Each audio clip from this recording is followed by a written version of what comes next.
Hey, welcome back to No Hype Beer Reviews. Unless it's your first time, then welcome. Please consider subscribing. If you do, hit the notification bell, get all the updates. For today's video, it's a Fidens beer, and I'm posting it on Friday because that's a thing I sometimes do.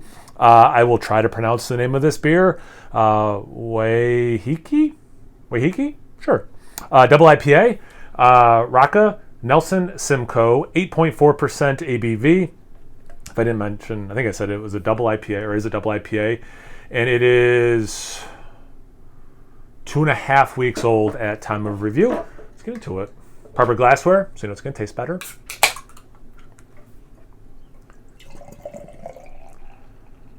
Well, looks like a very particular style of IPA or double IPA.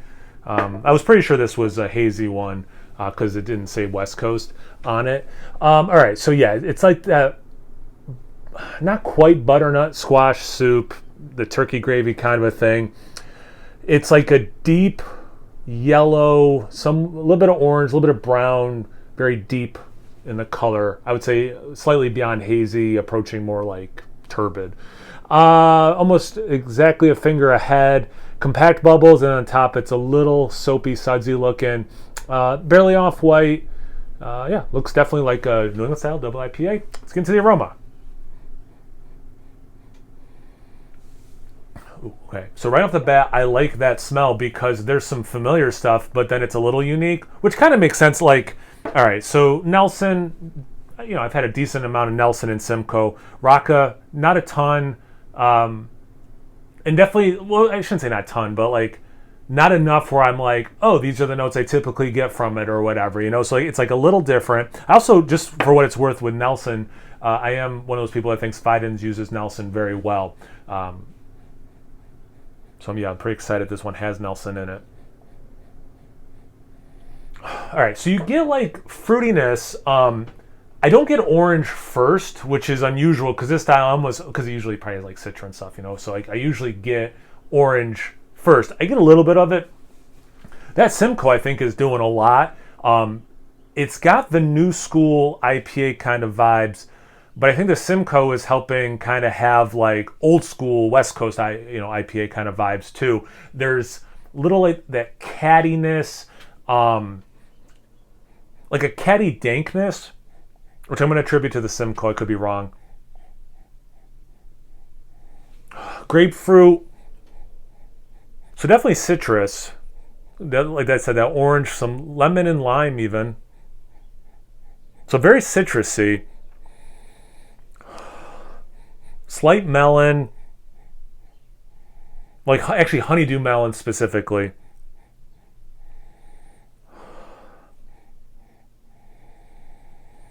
Something in there is wanting me to say tropical, but I can't pinpoint anything.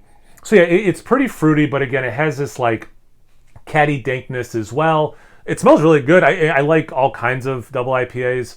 Styles, hop combinations, etc., etc. So I like that this has some familiar things, but also is a little different than what I've been having, I'll say lately, but for a while. So anyway, get into taste. Cheers.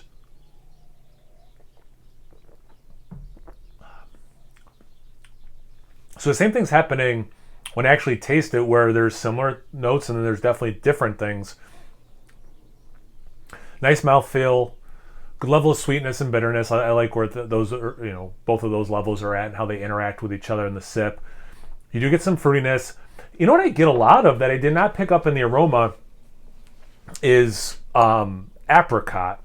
And it's almost has like the dried apricot, or like you made what do you call it, like fruit leather out of it, or we just would dehydrate juice and like have like healthy fruit roll-ups is what my dad would call them. It's like that with like apricot nectar. Like it has like that thing. A little bit of it too is this citric acid thing. Like I said in the aroma, there's a lot of citrus, but like specific, like you might get in like Smarties or something, like specific citric acid kind of a note.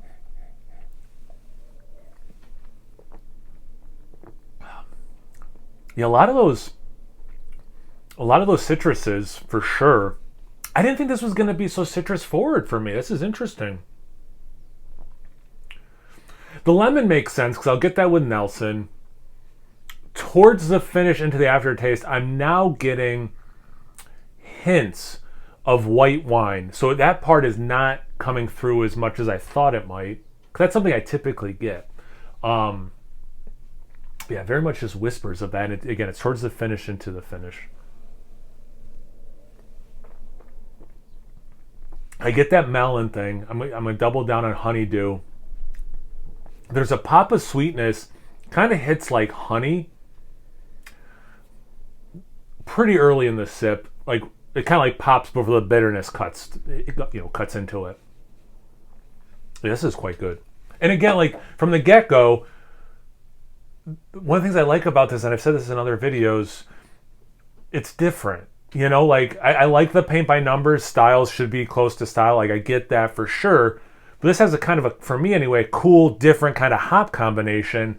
So I like that I'm getting the things I expect, but some of my expectations are being subverted, which I think is really cool, right? So like I like that it's tasty, because above all, it should taste good, and it does. But also it's going to be different, which is what's keeping me interested in it.